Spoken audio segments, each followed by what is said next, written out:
Assalamualaikum warahmatullahi wabarakatuh. Bertemu kembali bersama saya di Edwijdan Channel. Untuk kali ini saya akan menjelaskan bagaimana cara menyusun RPP 1 lembar. Berdasarkan surat edaran nomor 14 tahun 2019 tentang penyederhanaan RPP. Jadi RPP yang dulunya itu terdiri dari 13 komponen yang diatur dalam Permendikbud nomor 22 tahun 2016. Sekarang ada surat edaran penyederhanaan RPP, di mana dalam RPP yang sederhana itu atau yang sering kita kenal dengan RPP 1 lembar, yang wajib ada di situ ada 3, yaitu tujuan pembelajaran, kemudian yang kedua langkah-langkah pembelajaran, dan yang ketiga penilaian pembelajaran. Bagaimana pengembangannya? Pengembangannya itu diserahkan kepada guru sekolah atau kelompok kerja guru. Ya. Baiklah, seperti apa formatnya? Jadi formatnya seperti ini. RPP, rencana pelaksanaan pembelajaran, kemudian ada identitas mulai dari nama satuan pendidikan, kemudian mata pelajaran, kelas, semester, materi pokok, alokasi waktu. Nah, ini tadi ada 3 yang wajib, yaitu pertama tujuan pembelajaran, kemudian kegiatan pembelajaran, dan penilaian. Di dalam yang pertama tujuan pembelajaran, mesti ingat konsep ABCD: audition, behavior, condition, dan degree.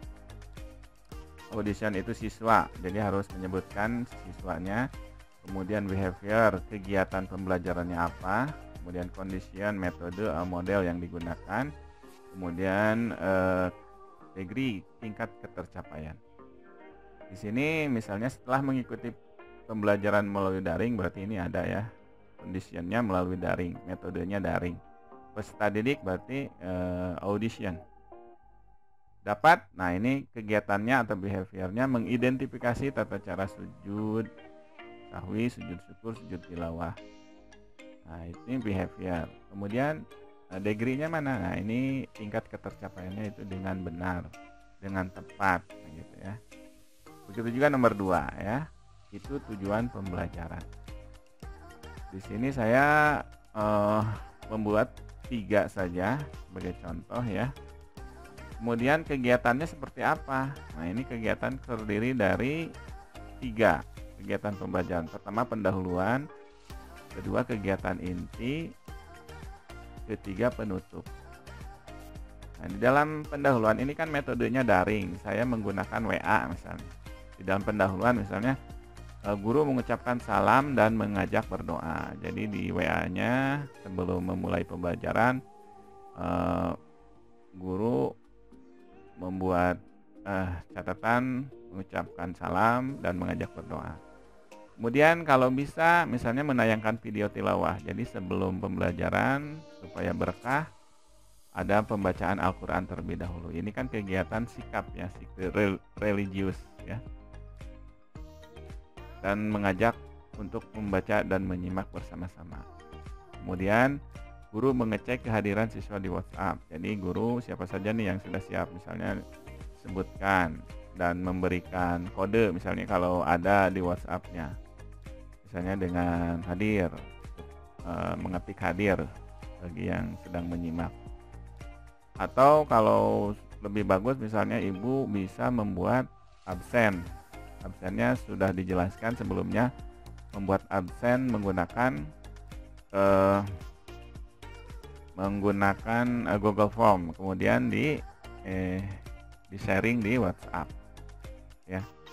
Kemudian guru menyampaikan tujuan dan manfaat, nah gitu ya. Kegiatan intinya, nah ini kegiatan intinya berarti yang pertama guru menayangkan bahan ajar melalui media WhatsApp. Jadi sebelumnya kita sudah siap dengan bahan ajar, baik berupa tulisan, catatan. Tentu saja bahan ajarnya harus menarik ya. Kemudian dari bahan ajar itu diperintahkan siswa untuk mengamati ya, membaca, menelaah bahan ajar. Nah ini eh, usaha kita agar siswa mengamati dan menelah itu tentu saja bahan ajarnya harus baik, harus menarik gitu ya, sehingga siswa mau membaca. Kemudian diberi kesempatan untuk mengidentifikasi tata cara sujud, sujud syukur, sujud tilawah. Jadi mengidentifikasi mulai dari definisinya, apa itu sujud sawi, bagaimana pelaksanaannya, ya, apa perbedaan, persamaan dengan sujud-sujud yang lainnya, tujuannya untuk apa, ya itu kan mengidentifikasi. Kemudian diberi kesempatan untuk mengidentifikasi dalil nakli, ya ini dalil naklinya juga ya seperti itu. Nah, kemudian yang terakhir, karena tujuannya itu menjelaskan tata cara dalil nakli, sujud sahwi, sujud syukur, sujud tilawah dengan benar, ya artinya nomor 3 itu di tujuan pembelajarannya itu siswa itu harus setelah belajar ya di WA ini secara daring ini harus bisa menjelaskan tata cara sujud, ya, kemudian menjelaskan dalil naklinya juga, nah, gitu ya. Nah, maka agar tujuan itu tercapai, siswa harus mengeksplor. Nah, mengeksplornya itu secara berkelompok, mendiskusikan dan mengumpulkan informasi dari berbagai sumber tentang sujud sawi, sujud syukur, sujud tilawah. Kemudian memaparkan kesimpulan dan hasil diskusi melalui WhatsApp. Siswa lain menanggapi, misalnya dari hasil kesimpulan itu siswa memaparkannya dalam bentuk tayangan gitu ya.